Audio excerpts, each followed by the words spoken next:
నా అతిక్రమణను తుడిచివేయము. ఈ అధ్యాయం మనం చూసినట్లయితే ప్రతి ఒక్కరు కూడా దావీదు రచించిన గ్రంథము కాబట్టి ఈ అధ్యాయము వాళ్ళ చాలా మంచి మాటలు, పరిశుద్ధమైన మాటలు దేవుడు దీంట్లో ఉంచి ఉన్నాడు. దేవుని దృష్టి ఎదుట అంట మనం చేసిన పాపములన్నీ కూడా తుడిచివేయలాగున మనం ఈ గ్రంథంలో మనము చూసినట్లతాం. ఎవరైతే దేవుని దగ్గర వచ్చిన ప్రతి ఒక్కరు కూడా అంట పశ్చాత్తాపంతో అడగాలంట దేవుణ్ణి, పరిశుద్ధాత్మ దేవుణ్ణి అలా అడగాలంట. అయ్యా మేము చేసిన ప్రతి పాపమును కూడా కడిగివేయండి అయ్యా, మమ్మల్ని పరిశుద్ధపరచండి అయ్యా అని ఎవరైతే అడుగుతారో పరిశుద్ధాత్మ దేవుడు వారిని పరిశుద్ధ మార్గంలోకి నడిపిస్తుందని ఈ అధ్యాయం అంతా కూడా పరిశుద్ధాత్మ దేవుడు స్పష్టంగా రాసి ఉన్నాడు. మనం చూసినట్లయితే దేవా నీ కృప చొప్పున నన్ను కరుణింపుము మనం అడగాలంట. ఎలా అడగాలంటే నీ కృప చొప్పున నన్ను కరుణించుము అని ఫస్ట్ది మనం చూసుకోబోతున్నాం. దాంట్లో మనం చూస్తే నా అతిక్రమములను తుడిచివేయమని పశ్చాత్తాపడి పరిశుద్ధాత్మ దేవుణ్ణి మనం అడగాలంట. మొదటిగా ఏమడిగినాడంటే దేవా నీ కృప చొప్పున నన్ను కరుణింపుము. రెండోదిగా అడగాలంట నా అతిక్రమములను తుడిచివేయము.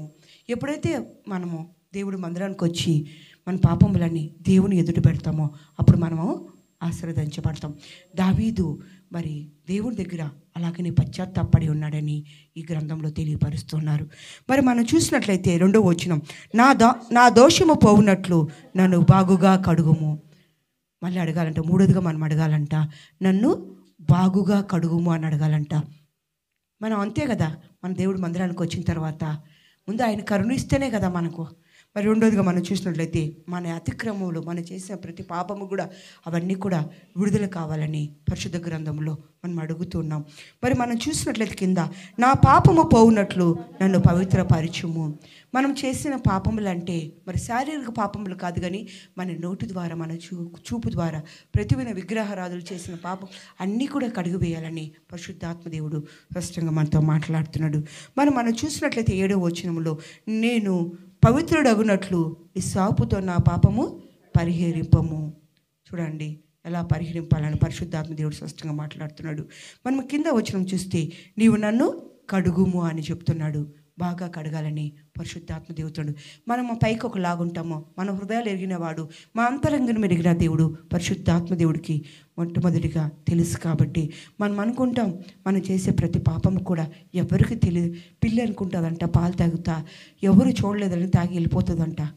మరి అలాగా మనం అనుకుంటాం మనం చేసే ప్రతి పాపం కూడా మనం రూమ్లో ఉంటాంలే, మనం బయట ఎక్కడో ఉంటున్నాంలే, ఎవరు చూడలేదనుకోవచ్చు అనుకుంటాం మనం. కానీ ఒకానొక దినాన మనం దేవుని తీసుకున్న బిడ్డలుగా ఏదో ఒక రూపంలో పడుతూ ఉంటుంది. మరి మనం ఇక్కడ చూసినట్లయితే నీవు నన్ను కడుగుము అంటుంది.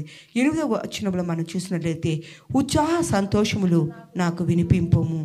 ఏ రోజైనా నీ జీవితంలో ఒక సంతోషము కలిగిందనుకో, ఎప్పుడు అది కడగబడుతుందంటే నీవు బాగా కడగబడినప్పుడు నీ జీవితంలో సంతోషంతో నీ హృదయం అంతా కూడా నింపుతాడని పరిశుద్ధాత్మ దేవుడు స్పష్టంగా మనతో మాట్లాడుతున్నాడు.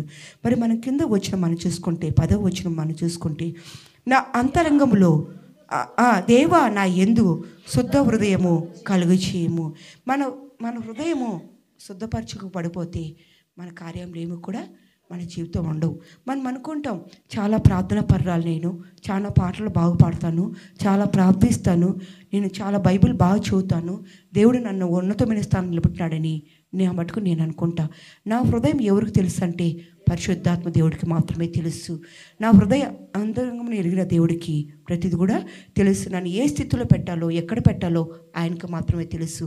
ఎందుకంటే దేవా నా యందు శుద్ధ హృదయము కలుగు చేయము.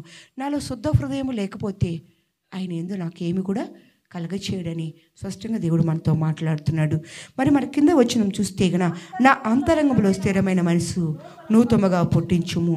మనకు రాబోతున్నది, ఇప్పుడు నూతన సంవత్సరం రాబోతున్నది, 31 నైట్ రాబోతున్నది. మంగళవారం రోజున మనకు 31 నైట్ మనం జరుపుకోబోతున్నాం. 31 నైట్ ఏంటంటే కేక్ కట్ చేసుకొని కొత్త బట్టలు వేసుకొని నూతన సంవత్సరం మనం వెళ్ళబోతున్నాం, ఎంజాయ్ చేయబోతున్నామని ఇండియా దేశంలో అనుకుంటారు. ఇండియా దేశంలో అయితే అన్నిలో అయితే కిట్టి పార్టీలు పెట్టుకుంటారు. 10 మంది పార్టీలు కలిసి 5 మంది కలిసి కుటుంబాలు కలిసి అన్నీ ఉంటాయి. అన్నీ ఉంటాయి ఆ రోజున. ప్రతి ఒక్కరికి ఎవరికి ఏది కావాలో ఆ పార్టీలు అన్నీ దొరుకుతాయి. కానీ మనం అలా కాదు క్రైస్తవులు మనం ఎలా అంటే దేవుడు మందిరానికి వచ్చి మన పాపములని కడిగివేయమని, మమ్మల్ని పరిశుద్ధపరచమని, మమ్మల్ని బాగుగా కడుగుమయ్యా అని దేవుడు పాదాలు బట్టి మనం అడుగుతాం. ఆ రోజున నూతన వాగ్దానములు దేవుడు దయచేయండి అని మనం అడుగుతాం.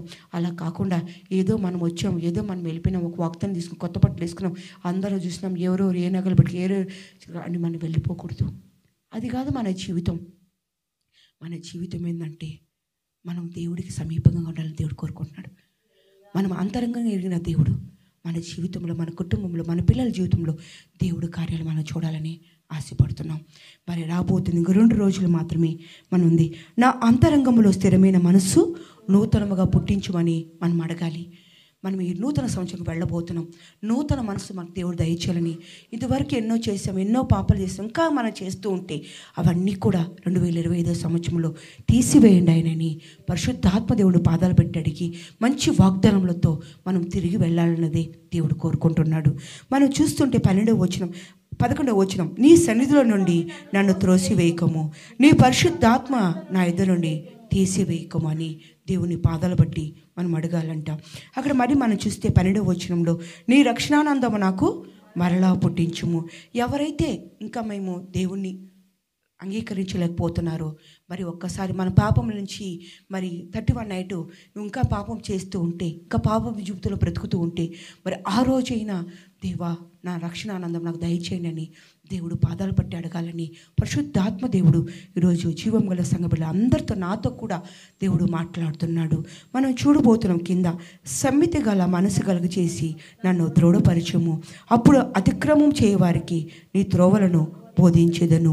మనం చూస్తూ ఉంటాం, మనం చెప్తూ ఉంటాం, ఎవరైనా పాపం చేసింది మీకు ఏదైనా తెలిసినట్లయితే మనం గద్దించాలి.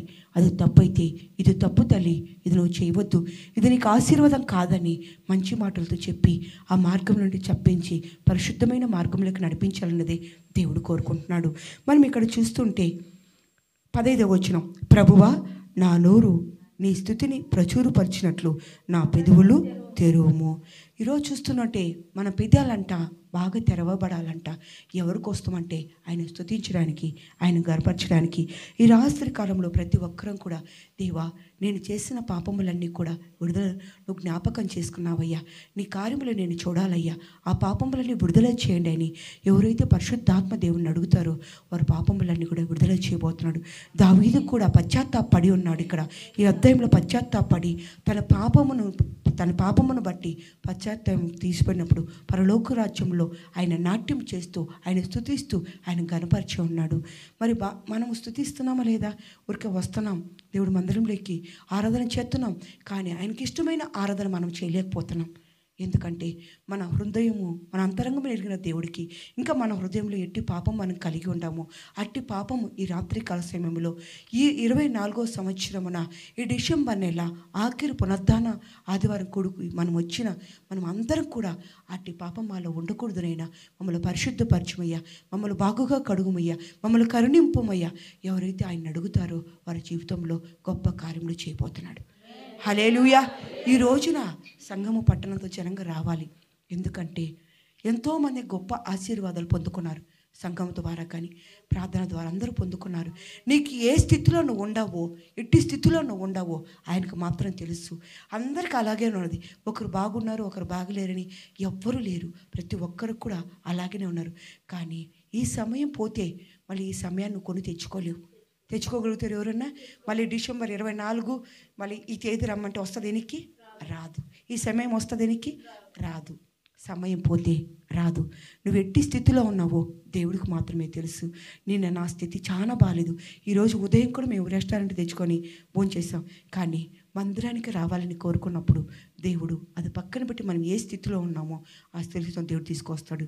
నిన్న బిడ్డ ఝాన్సీ కూడా అదే స్థితిలో ఉంది, కానీ పిల్లలు వేసుకొని అలాగే చర్చికొచ్చింది. అవునా కదా? దేవునికి ఎందుకంటే ఇట్టి సమయం మనం కోల్పోతే ఇట్టి సమయం మళ్ళీ మనకు తిరిగి రాదు.